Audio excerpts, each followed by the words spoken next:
ታዋቂው ዩቲዩበርና ቲክቶከር ከሰሞኑ በሞት ያጣነውን የተወዳጁን አርቲስት ነፃነት ወርቅነህን ቤተሰቦች በይፋ ይቅርታ ጠይቋል። ዩቲዩበርና ቲክቶከሩ የአርቲስቱን ቤተሰቦች ይቅርታ የጠየቀበትን ምክንያት የምነግራችሁ ይሆናል። እጅግ አነጋጋሪና እጅግ አሳዛኝ የሆነው እየሞከርኩኝ ነው የሚለው የኮሜዲያን ያሲኖ ስራ ብዙዎችን አስከፍቷል፣ ተቃውሞም አስነስቷል። የተቃውሞ መነሻ ምክንያት ምን እንደሆነ የምነግራችሁ ይሆናል።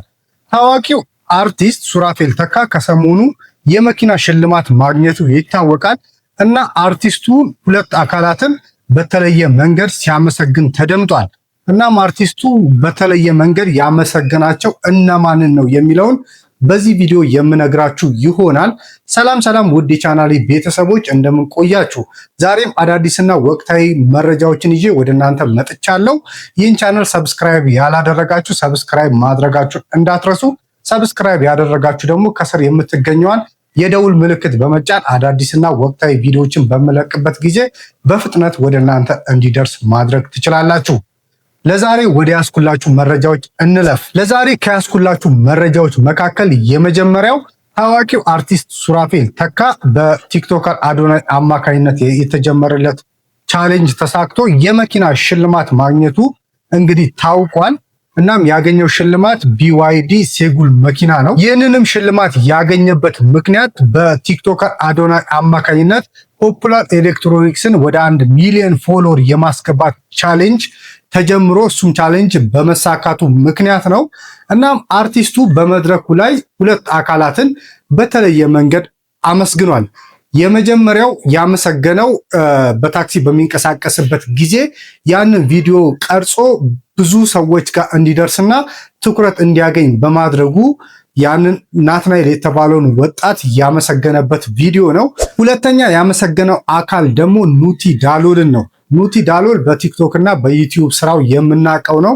እናም ይህ ቻሌንጅን ለማሳካት አስቸጋሪ በነበረበት ወቅት ይህ ቻሌንጅ እንዲሳካ አስተዋጽኦ ካደረጉ ሰዎች መካከል በግንባር ቀደምነት ከሚጠቀሱት ውስጥ ነው። ይህ ቲክቶከር ከኪሱ 90 ሺህ ብር በማውጣት ብዙዎች ፖፑላር ኤሌክትሮኒክስን ፎሎ እንዲያደርጉ አስደርጓል። እናም የሞባይል ፓኬጅ የኢንተርኔት ፓኬጅ በመሙላት ሰዎች ሞቲቬት ሆነው ፖፑላር ኤሌክትሮኒክስን ፎሎ እንዲያደርጉ አስደርጓል። በዚህም በተለየ መንገድ በመድረኩ ላይ ተመስግኗል። የአዶናይ እንደሚታወቀው ነው የአንበሳውን ድርሻ የሚወስደው ነው። እነዚህን አካላትን ያመሰገነበትን ቪዲዮ ተመልክተን እንመለስ። እኔ ሁለት ሰዎች ትዕግስቱን ከሰጣችሁኝ እነሱን ላመሰግን ብችል ደስ ይለኛል። መጀመሪያ ይሄ ነገር እንዲጮህ ቫይቡ ከፍተኛ እንዲሆን በሞባይሉ ከርቀት የቀረጸኝን ሰው ታክሲ ሳፈር ናትናኤልን እጅግ በጣም አመሰግናለሁ። ይሄው እዚህ ያለ ይሄ ነው። ይሄን ሁሉ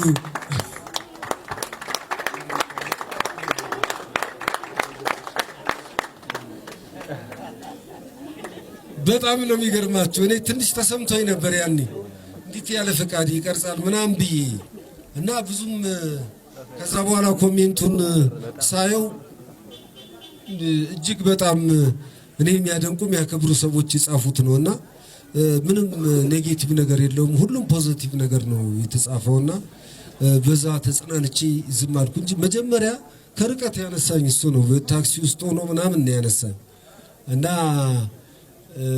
አጨብጭቡ ሊበላታችሁ ቻሌንጅ የተወጡ እንቅልፋቸውን ያጡ እንቅልፋቸውን ትተው ቁጥሩ እስኪሞላ በጣም ብዙ ሰዎች ከተለያየ ዓለም ደውለውልኛል። አንድ ቁጥር በጨመረ ቁጥር እየደወሉ ሱሬ ጨመረ፣ ሱራፌል ጨመረ ሚሉ አንድ ቁጥር በጨመረ ቁጥር ከምሬ ነው ሌሊትም እየደወሉ እንደዛ የተጨነቁ ሰዎች አሉና ከነሱ ሰዎች መሃል ደግሞ ሌላ ከኪሱ ገንዘብ አውጥቶ ይሄ ቻሌንጅ እንዲሞላ 90 ሺህ ብር መድቦ ለ50 ሰዎች ጥቅል ይሄ ምንድነው የኢንተርኔት ፓኬጅ ለ50 ሰዎች 90 ሺህ ብር አውጥቶ የከፈለ ሰው አለ። ይሄ ፎሎ ላረጉ ሰዎች ማለት ነው። እና እንደዚህ አይነት ሰው እንደዚህ አይነት የመልካምነት ጥግ አላየሁም። በእውነት ነው።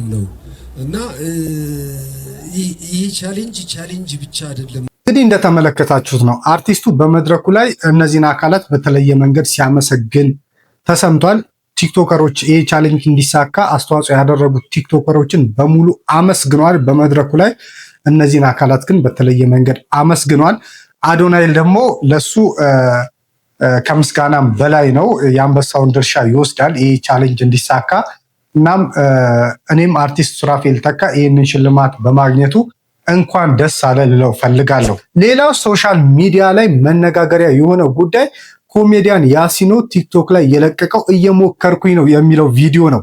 ይህ ቪዲዮ አብዛኞች ያለንበትን ሁኔታ የሚገልጽ ነው በሚል ሼር እየተደራረጉት ይገኛሉ። በዚህ ሰዓት እንኳን ከ5 ሚሊዮን በላይ ቪው እና ከ600 ሺህ በላይ ላይክ ያገኘ ቪዲዮ ነው። በብዙዎች ዘንድ የተወደደ ቪዲዮ ነው። ግን ይህ ቪዲዮ በሌላ አንግል ደግሞ ብዙ ተቃውሞችንም አስነስቷል። መጀመሪያ ይህን ቪዲዮ ያላያችሁ ይህን ቪዲዮ ተመልክተ ነው እንመለስ።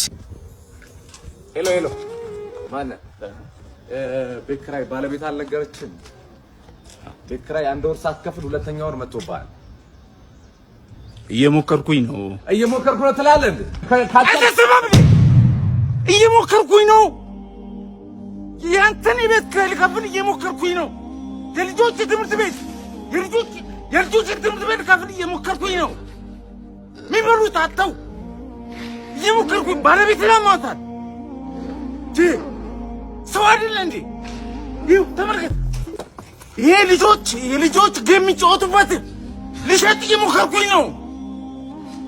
አስብ እንጂ ሁሉም ሰው እየሞከረ ነው። በዚህ ሰዓት እጁን አጣጥፎ የተቀመጠ ሰው አለ እንዴ?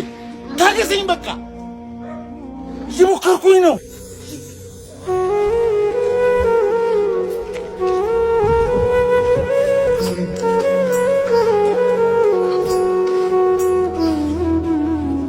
እንግዲህ ይህን ቪዲዮ እንደተመለከታችሁት ነው። እዚህ ቪዲዮ ዋና ዓላማ ብዙ ሰዎች በዚህ ሰዓት ያለንበትን ችግር የሚያሳይ ነው፣ የብዙዎችን ቁስል የነካካ ነው በሚል ብዙዎች ወደውታል፣ አድናቆት ቸረውታል። የማህበረሰቡን ችግር በዚህ መልክ ፈጠራ ባለበት መልክ ክሬቲቭ በሆነ መንገድ በቪዲዮ ተደራሽ እንዲሆን በማድረግ በጣም የብዙዎችን ልብ መያዝና መንካት ችሏል። በሌላ መንገድ ይህ ቪዲዮ ተቃውሞ አስነስቷል። ተቃውሞ ያስነሳበት ምክንያት አከራዮች በተሳሳተ ስዕል እንዲሳሉ በተሳሳተ መንገድ ሰዎች እንዲረዷቸው ያደረገ ቪዲዮ ነው በሚል ከአከራዮች ወገን የሆኑ ሰዎች ተቃውሞ አቅርበዋል። እነዚህም አከራዮች እኛም ብንሆን ለፍተን የሰራነው ቤት ነው፣ ከእንደገና ከዚህ ካከራየነው ቤት በምናገኘው ብር ነው ኑሮን የምንገፋው፣ እኛም እየተቸገርን ነው፣ ክራይ በመሰብሰብ ነው የምንተዳደረው በማለት የእኛን ችግር እንደ ችግር ሳይቆጥር የተከራዮችን ችግር ብቻ እንዲታወቅ የተደረገበት ቪዲዮ ነው። ይህም እኛ በተሳሳተ መንገድ ህብረተሰቡ እንዲረዳን የሚያደርግና ስማችን እንዲጠፋ የሚያደርግ ቪዲዮ ነው በሚል ብዙዎች ተቃውሞ እያነሱበት ይገኛሉ። ግን ይህ ልጅ በእኔ ምልከታ ከተከራዮች አንግል ብቻ ያለውን ሁኔታ ነው ለመናገር የሞከረው። ይህ ማለት አከራዮች እየተቸገሩ አይደለም ማለት አይደለም። በዚህ ቪዲዮ ለማየት እንደቻልኩት የአከራዮችን ችግር ለመናገር ብሎ የሰራው ቪዲዮ ስላልሆነ ነው እንጂ አከራዮች እየተቸገሩ አይደለም ማለት ፈልጎ አይደለም፣ በእኔ አረዳድ ማለት ነው። እሱ ግን ተከራዮች በዚህ ሰዓት ያሉበትን ችግር አጉልቶ መናገር ነው የፈለገው እንጂ አከራዮች ምንም እየቸገራቸው አይደለም። አከራዮች ተከራዮችን እየጨቆኑ ነው፣ እየበደሉ ነው፣ እያንገላቱ ነው ለማለት ተፈልጎ አይደለም። ሁሉም አከራይም ተከራይም የራሱ ችግር አለበት። ተከራይም ለመክፈል በጣም ብዙ ሀስል ያደርጋል፣ ብዙ ውጣ ውረድ አለው። ተከራይም እንግዲህ ለፍቶ ነው የሰራው፣ ከእንደገና መተዳደሪያ ብሎ የሰራው ቤት ነው። ያንን ቤት አከራይቶ ከዛ በሚያገኘው ብር ነው የሚኖረው፣ ህይወትን የሚገፋው። ለአከራይም ለተከራይም ጊዜው ከባድ ነው። ስለዚህ ልጁ ግን በቅንነት ከተከራዮች ወገን ያለውን ችግር ብቻ ነው ለመናገር የሞከረው እና በዛም በኩል ያሉ ወገኖች ልክ ናቸው። ግን ልጁ ሆን ብሎ የአከራዮችን ችግር ለመሸፈን ያደረገው ነገር አይደለም። እናም እኔ የተረዳሁት በዚህ መንገድ ነው። የእናንተስ ሀሳብ ምንድን ነው?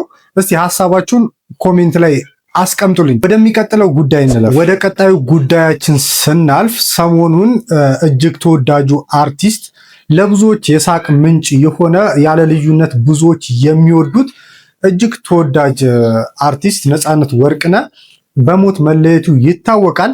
እናም ታዋቂው ዩቲዩበር ዳሎል ኢንተርቴንመንት ወይም ኑቲ ዳሎል የሚባለው በቲክቶክ ስሙ የምናውቀው የእሱን ህልፈት አስመልክቶ የሰራው ቪዲዮ ነበር ዩቲዩብ ላይ። እናም ያ ቪዲዮ ብዙ እይታ አግኝቶ ከዛም ካገኘው እይታ ብዙ ብር መስራት ችሏል። ወደ 93 ሺህ ብር አካባቢ። ይህንን ገንዘብ ለአንድ ለተጎዳ ወይም ደግሞ እርዳታ እገዛ ለሚያስፈልገው ሰው አበረክተዋለሁ በሚል ቲክቶክ ላይ የሰራው ቪዲዮ ነበረ። ያ ቪዲዮ ምንድን ነው? እስቲ ተመልክተ ነው እንመለስ። ይሄ እዚህ ጋር የምታዩት ቁጥር ገንዘብ ነው። ምን አድርጌ ያገኘሁት ገንዘብ ነው። ነፃነት ወርቅነህ ህይወቱ በማለፉ ያንን ዜና ሰርቼ ያገኘሁት ገንዘብ ነው። አንድ ቪዲዮ ፖስት አደረኩኝ። ሰው በጣም ስሜታዊ የሆነ 260 ሺህ ምናምን ታየ። በዛ ምክንያት ያገኘሁት ገንዘብ ነው እና ባለፈው አንድ ነገር ነግሬያችሁ ነበር። ምንም ክሬቲቪቲ የሚጠይቅ ነገር አይደለም። በቃ ማለት ቪዲዮ እንዴት ልስራ ብዬ አላሰብኩም። ቁጭ ብዬ አልተጨነቅኩ፣ ምን አላልኩ። በቃ ነፃነት ህይወቱ አለፈ ብዬ ያንን ማድረግ ስላለብኝም ለኦዲየንሴም ይሄን ነገር ማሳወቅ ስላለብኝ ብዬ የሰራሁት ቪዲዮ ነውና ከዚህ ነገር የማገኘው ገንዘብ እንዳልኳችሁ ከሞተ ሰው ማትረፍ ነው ባጭሩ። ስለዚህ ይሄን ነገር ምን ላደርግ አሰብኩኝ። ነፃነት በህይወት ባለበት ጊዜ በሙሉ ሰዎችን ሲያስቅ ነበር የነበረው። ስራው በሙሉ ሰዎችን ማሳቅ ነበር። ስለዚህ አሁን አንድ የተከፋ ሰው፣ አንድ ያዘነ ሰው በዚህ ገንዘብ ማሳቅ ከቻልኩኝ ብዬ ነው ይሄንን ቪዲዮ እየሰራሁ ያለሁት። ሶ ሌሎቻችሁም እንደዚህ እንደኔ አይነት ሀሳብ ያላችሁ ሰዎች ካላችሁ ዩቲዩብ ላይ የሰራችሁት ቪዲዮ ካለና ከዚህ ነገር ያገኛችሁት ገንዘብ ካለ ለምን እንደውም አናጋጭም? የሆነ ትልቅ ነገር እንስራ። ነፃነት ወርቅነህ በህይወት ባለበት ጊዜ እኛን ሲያስቅ እንደነበረው። ስለዚህ ምን ታስባላችሁ? ቪዲዮ እንደተመለከታችሁት ነው። ይህ ቲክቶከር እና ዩቲዩበር ነው የአርቲስቱን ቤተሰቦች ይቅርታ እየጠየቀው። ግን ዋናው ይቅርታ ያስጠየቀው ነገር ምንድን ነው የሚለውን እስቲ ቀጣይ ቪዲዮ ተመልክተን እንመለስ። ብዙ ሰው ነፂ ያው በሽታው የታወቀ ነው።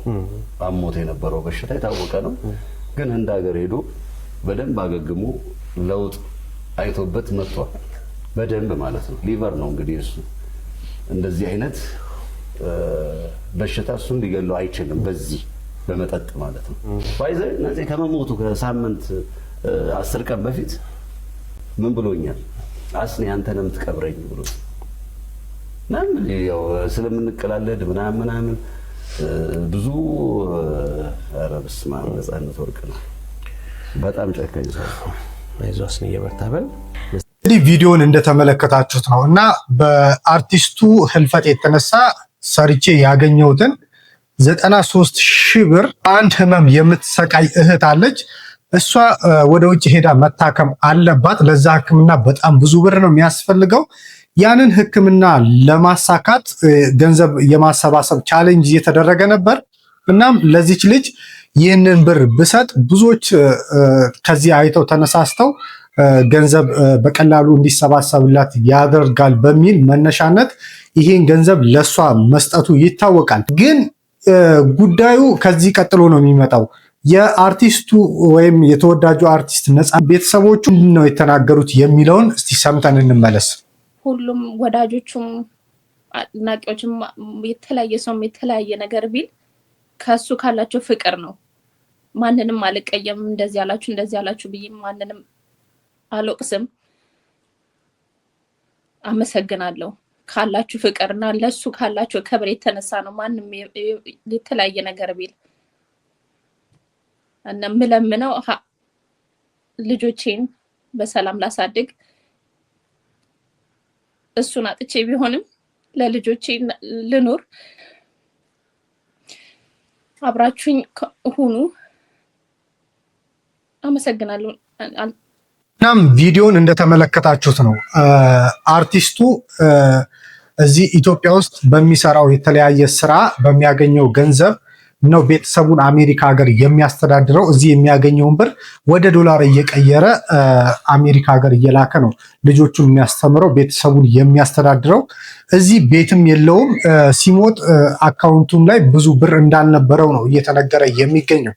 እናም ይህ ቲክቶከር ይህንን ችግር በሚያይበት ጊዜ ያው የቪዲዮ ዋናው ኮንተንቱ የሱ የአርቲስቱ ህልፈት ስለነበረ ይህ የተሰበሰበው ብር በመጀመሪያ ደረጃ በዋናነት የሚገባው ለቤተሰቦቹ ነው ብሎ አስቦ ውስጡ ቁጭት አድሮበታል።